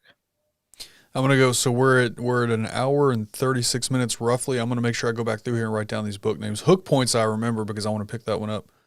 This one sounds good too. What's up, Dr. Elo? Good to see you, man. Want to make sure I say hello. And Nick H. So the last one he was talking about was Still Like an Artist. Was that title? If that's Oh, what you're and talking about. Expert Secrets. This is Russell Brunson wrote this book, and he has three. There's like a trilogy of like .com secrets, traffic secrets, and some of this stuff in the .com might be a little outdated for social media because it changes so quickly. But in Expert Secrets, he talks about a lot of stuff that kind of get into I'm trying to think of like what specifically about this I took away from it. But there was a lot of stuff that I was looking for in my business when it came to like presenting an offer and being able to like kind of, I'm trying to remember. I'm blanking right now because I'm thinking about some of the other books that I just saw on my face. I need to put my phone away because they're like all calling to me right now. Like, remember this part about the book that you loved? Remember this one? But I remember that one being one that was really profound to me because I think this was Hook Point. If I can change gears really quick, something that blew my mind in Hook Point that I think is important to note that everyone as Americans, or it doesn't matter where you are, anyone in the world should know. I just can give you the data around America is why I said that, is that at any given time when you're talking about like a message, when you're putting out a video or a caption, I don't see, if you're putting out a message, there is like a certain percentage of people that will respond to logic and data. There's a certain percentage of people that will respond to emotions. So meaning that like if you were to create an ad and you were to say like this pillow is 9 times more likely to resist bacteria, only 25% of people in America are going to listen to that. Most of us, because we're all geared differently. So you want to Right. make sure that like when you're creating your ads, and there's 6 categories. There's logic and data, there's emotion, and I'm gonna mess it up, but there's reaction, there's inaction, there's anyways. I could like if you're interested in it, I could send you the resource for it. But the point being is that you can create content that's speaking to the top main three, and it would be as simple as saying something like this pillow is going to make you feel so good when you sleep at night. You're going to sleep, so that's the emotion side. A lot of us are going to be like, oh, I want to sleep good, but then there's that small percentage that needs to hear like, but also this, you're 9 times more likely to live a better life, whatever it is. I don't know anything about pillows, but that way you're creating an ad that really just seemingly says you're just talking about your product, but you're hitting each one of those. That came from Hook Point. So if you read Hook Point, that kind of breaks it down, each one of those 6, and they talk about what blew my mind. There's certain it's called the process communication model. Look up the process communication model. That's what this is. And it breaks down even certain presidents and why they were able to win their presidency, because they were basically using this process communication model, and it's how they were able to speak. Even presidents that may not have been the one that we thought was going to win, it's because they were speaking to all of us, when they did that. So Right. I don't know. I'm typing these It's a out right lot. now because I want to make sure that I don't forget. Typing them out on my notes over here. Jamie says, "So sorry, my comments are all broken." Oh, that's completely okay. Going through live stream comments, and Dr. Elo will tell you up here. He's a live stream guy. It becomes an art that you get good at. Hopefully, I captured what you were trying to say the right way, because I do mess it up sometimes. But that would be on me and not you. So, all right, I think that yeah, we are. I mean, we're almost at 2 hours, and we could probably go all night. But I got to get you out of here. So, hey, we have, there's a segment of the show that we like to do where we just kind of do some fun little questions to get the chat involved. And everybody seems to love this until they tell me they don't like it. I know my wife, she's like, "What do you mean you're going to stop doing this? You can't stop doing this." So we do something here that is called, I don't even know what I call it. I do different questions. Tonight is just Would You Rather. So this is being done with pod decks. This is for... not only the guests, so Chris, you, but everybody in the chat. We'll go through a couple of questions here. These are just fun. There's really no content creation point to these, just kind of fun to hang out and do. So we will go through. Yeah, see, Mark says keep it coming. Everybody loves these. I didn't set the chat up for this because I didn't plan on doing these. Let me fix that real quick. So hold on, this will only take a second. I told my wife that we weren't doing this tonight, and she was like, "What do you mean you're not doing this tonight?" I'm game. I think it's fun. Sometimes they can be like impossible. I feel like this one, honestly, already I probably have a quicker answer. So hey, real quick. So this is done by pod decks, which again, I say this every time. I talk about pod decks because I love pod decks. I'm not an affiliate of pod decks. I'm not sponsoring. It's nothing like that. I pay for the subscription for this. I just love using it. So we'll go through a couple of these. So the first question, would you rather change your first name to a name you hate or get a small tattoo on your face? So it's crazy because this is pretty easy for me. I honestly don't have any problem with a tattoo on my face. It's kind of mainstream now. But also, I don't even know what a name I hate is. Like, there's names that I think like I would rather not have, but I don't know. Like, I think I would probably just do the name that I hate because like whatever. Like I am who I am. You're gonna like me. It's not my name's not gonna be the reason why you're like, oh, I'm not gonna be friends with that guy. You know, not that a face tattoo would do that either, but that's a little bit more permanent. So Right. I don't know. I think I would go with name if I had to pick one, but I think this one's a pretty easy one.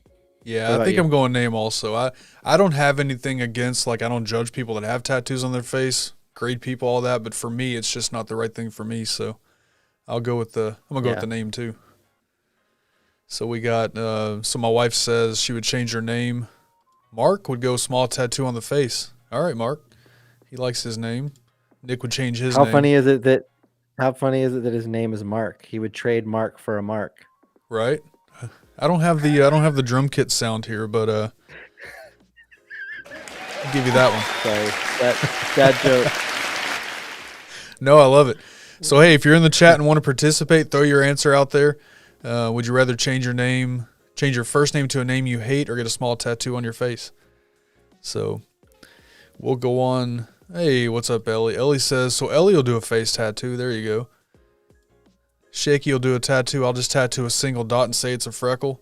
Hey, I don't guess there was a rule. That would work. It didn't specify. Yeah, that's true. He would just do my eyebrows, shave off, and just do my eyebrows. Let it grow back. Girls do that, right? Right. Tattoo. All right, let's go to the next question here. We'll just do a couple of these. All right, would you rather lose feeling in your legs or your arms for a week? Man, I want to say legs. As much as it would be really sad to like not be able to get around or whatever, I just like try to. I apologize for the image I'll put in you guys' head for this. I don't want anybody taking care of me in the bathroom. I want, as long as possible to kind of keep that off. I would just rather do that part myself. That's very fair. I agree with you. I don't want that either. For me, for my family, for whoever, yeah. So yeah, it's for them. Yeah. Right. You know what my problem here is? If I lose feeling in my arms, if I lose feeling in my legs, right, I can at least still sit here and film. I guess I could have my wife turn the camera on or whatever. Man, that's a tough one. I don't know. Yeah. No, I'm thinking that if I lose feeling in my legs, I can still sit here and work my gear. So I'm gonna go legs. I'll let my wife take care of me. No shame here. She can do it. So we got legs. Mark said arms. I've already had that already from 2 dislocated shoulders. Ouch. Yikes. Legs. Aaron says tattoo on face and lose feeling in legs. There we go. Legs because I want to feed myself. Legs. Hey, what's up, Scott? Good to see you, brother. Hope you're doing well, man. Billy says lost feeling in legs already, so been there, done that. Fair enough. All right, real quick, we have a question. So Aaron Rodgers is a sports guy. His name really is Aaron Rodgers, just not spelled the same as the famous quarterback. Chris, are you into sports? And if so, what sport and who is your team? So you're gonna immediately like crash the chat on this one. No, I'm not really a sports guy. Although I played football, I did pretty well, and I played baseball. Actually, I probably should have stayed in baseball, and I probably could have went to school for it. But as far as watching it, here's the thing: I get it. I know how it goes. Like I know all the rules. I can pretty much get into it. And there are times when some football games are good enough to where I'm like, okay, that was a good game. I do not keep up with the players or the stats. And so I feel like in conversations about sports, I'm like, usually like, I don't know what you guys are talking about. But favorite sport, if I had to pick one, is hockey. Believe it or not, even though I live in Texas and football is supposed to be our thing. And I would have to go with my team in that case with the Stars. But if I can throw in one little thing, some of my favorite hockey games to watch, because it's really big in other states like Colorado, where my parents live. It's fun to watch like the high school and like the college games up there because they really get into it. Like it's almost better than pro. So anyways, that's my answer. There you go. That's great. Hey, what's up, Tommy? Good to see you, man. Tommy brings up a good point. How will you know when you poop if you can't feel your legs? That could be weird. I don't think. I'm sure we could figure it out. There's signs. There's smell. Sense of smell. Yeah. By then somebody's got to Sight. clean it up. All right, moving on. This is awesome. All right. Yeah, hockey's big in Wisconsin too. So my wife is from Wisconsin, so yeah, hockey's huge up there. All right. Would you rather wear shackles or a straitjacket for 48 hours? Shackles being like where you have like you're like in the stocks. Is that what that is, or is it? I guess we'd have to ask Billy exactly. I'm thinking shackles, ankles and wrist, I guess.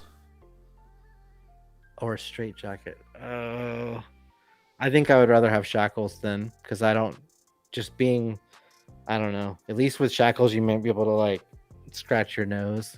Right. Maybe. Yeah, I think I agree. I don't want to be that restricted. At least shackles, I can still move around a little bit. Yeah. Yeah. Hey, what's up, Dan? Dan, see you, Beard in the house. Good to see you, Dan. Hope you're doing well. Dan is actually going to be doing his live stream at 9 o'clock. He's live every Monday at 9. He'll be doing this one from Disney tonight, so that's pretty cool. Rad. Yes. Okay. Billy, I'll send you a message after this. Let me know how he's doing. So we got shackles, arms, straight jacket, fatic. I think they probably make some that'll fit you, Aaron. I think you'll be all right. You know, the problem with shackles while you're looking through those too is they might rub you the wrong way. At least the straight jacket would be less abrasive, because if you've got big like iron shackles, you're gonna have some pretty tore up limbs after that. Right. So Jamie says small tattoo and a beard. Jamie, I don't know, you won't see this now if you're not, but hopefully you're live. Let me know if you're live or not. We'll be closing out pretty soon, but hope you're live. Shackles. Dan says straight jacket sounds more comfy. Someone would take care of me. Yeah, Sam's got you. Hey, what's up, Bill? Good to see you, Bill. Magic the Mouse Radio. Great to see you, man. Becky says shackles. Oh, you had the orange Dole Whip. There you go, man. There you go. Shackles. Okay, so Bobby is also he's a corrections officer. He says shackles put on right. You're not itching that nose.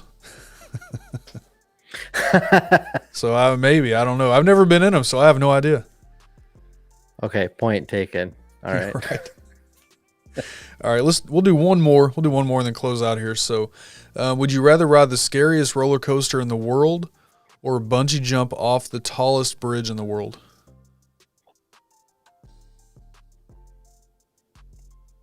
Man, this is the hardest one. You found one. I don't know. I'm a roller coaster rider, so it's not even about roller coasters. I guess that would probably be my answer. I feel like with bungee jumping, I need to try it. It just for whatever reason, and it's not because of the bungees or like, I mean, roller coasters can be scary because they can fall apart too. But just something about that, I feel like it'd be really hard for me to do. But also, I'd probably love it if I could just get over the edge. So I don't know. I feel like I'd be more likely to pick roller coaster, honestly. I'm going roller coaster, and that's easy for me. At least in a roller coaster, I'm kind of like mechanically buckled into something. As long as that rare occurrence of it falling apart doesn't happen, I'm okay. I don't know about bungee jumping. I don't know about that. Yeah, that's hard, man. Skydiving too. I feel like maybe when I was younger, now that I'm getting closer, I'm almost 40. So being like 40 basically, I think my equilibrium is not the same. Maybe if you caught 25-year-old me, I would have been like, yeah, let's do it. We let Jamie know she may not be live there. So I think now she's answering. I don't think she's live. That's okay. What if a carne? So listen, if you're saying carne, which is what I think you're saying, so I'm gonna give you a quick story. The last time that I did any kind of traveling, so it's probably been 10 years ago now. I was on a Ferris wheel on one of those traveling carnies, right? Little festival they were having in town. And me and my son are on this Ferris wheel, and the guy that's running this Ferris wheel, he's down there with a huge socket and a ratchet, adjusting something while we're on the Ferris wheel. And I'm looking down like, dude, what are you doing? Right? Like, that should already be set. You should have no tools out right now. There's no reason to have tools out. What are you doing? And so this thing's still going around. There's only a few people. I mean, we don't live in a huge place. So we come around, and I'm ready to get off. I'm like, okay, can we get off now? And he's like, well, I can't let you guys off yet because we have to let some more people on to balance the weight. I'm like, wait a minute. What are you talking about? Since that point, I've never been on another traveling carny ride. I won't do it. It's not going to happen. I've seen some videos on social media where people have like fallen out or things have malfunctioned, and it's just kind of like, maybe I shouldn't be as trusting of some of these. I live in like the Dallas-Fort Worth area of Texas, so Six Flags is like, that's a staple. That's something we do weekly sometimes here. So I've ridden a lot of their roller coasters, but I don't know. I've seen some videos now. You shouldn't believe everything you see on the internet, but it's like, oh, that's scary. Right. It's not worth it. No. All right, well, we're going to close out. I have a feeling you and I could probably do this again and talk for another 2 hours. We may have to make that happen at some point. But for now, we're going to have to close out. Jamie says I've done some of the scariest roller coasters. I think the worst one I've done was in Germany. I don't remember what it was called or what the park was called, but I've got a picture somewhere, and I look like I'm terrified. So, yeah. Stratosphere, tallest building in Vegas. Oh, I think I saw that one on TikTok. That's the one with the glass where you kind of go off the edge, I think. So Chris, do us a favor. I'm going to throw a graphic up here. If you don't mind letting people know where they can find you. I think I have it all, but I'm sure I may have missed something. Who knows? But where can people find you at? That is it right there. You got it. I tend to be hanging out on TikTok a lot recently, but it's because I made a conscious decision to focus on one and start to learn how to repurpose later. But I'll start popping back up on YouTube here pretty soon, because honestly, just for the general love of creating on it, not to like grow some follower or monetize it or whatever. I just love making YouTube videos. But if you're interested in working together, or just like, I don't know, even just picking my brain on some stuff, the website, it's probably, you can DM me on these as well. I will be happy to answer. If my hands are full, I'll get back to you as soon as they're not. But yeah, just message me. Let me know what you need. I'm an open book. Honestly, I am. I probably won't always be able to be available, but for right now, I'm not burnt out on talking about it yet. And I love, like, that's how I got here basically. So I love kind of paying it forward or paying it back in some cases. So message me. Right. Yep. So that's where you find Chris. So that's his YouTube, his Instagram, TikTok, website. So check him out there. You're at the YouTube channel, so thank you all for being here so much. My website, kenthecontentcoach.com. Email ken@kenthecontentcoach.com. All my social media links are in the description of this video and every video on the channel. Appreciate all of you being here. For those of you that are here all the time, thank you. Special thank you to those of you that are here for the first time. I appreciate you being here. If you haven't done so yet, hit the like button on the video if you don't mind. That does do a whole lot for the channel, so I appreciate that. If you like it, if you don't like it, that's cool too. It's my job to make you like it, so I do appreciate. Rachel almost fell out of a roller coaster. I got to hear that story. Got to hear that story sometime. Yep, and thank you, Jamie. Oh, no. And Chris, thank you, man. Any last words before we close out here? No, go follow this guy on TikTok. No, I'm just kidding. No, I had a lot of fun, man. I appreciate it. Oh, you know what? We need to go live on TikTok together. Absolutely. Yeah, I need to do that. Yeah. I haven't been so I went live on my old TikTok. I have not done it on this account yet. So I need to though. I need to. Yeah, let's do it. Yep, let's do it. All right, everybody. Appreciate it. Chris, seriously, thank you for the conversation. A lot of good stuff here tonight. I'm probably going to go through and cut some of this for some short form stuff to throw out there. Of course, I'll tag you and all that good stuff, but a lot of good stuff here that's awesome. So thanks for what you bring to content creation, to TikTok, to the people you're helping with your business. I think you're doing some good stuff. So thanks for hanging out tonight, man. No, yeah, really, seriously, thanks for inviting me, dude. I'm super honored to be here. I really am. Appreciate it, man. All right, everybody. Thanks so much. Have a great week, everybody. To those of you that are here and those of you watching on the replay, hope you have a great week. Remember, be that positive light for somebody. Somebody needs that. Take care of yourselves. Take care of each other. Just hit record. We'll see you guys later.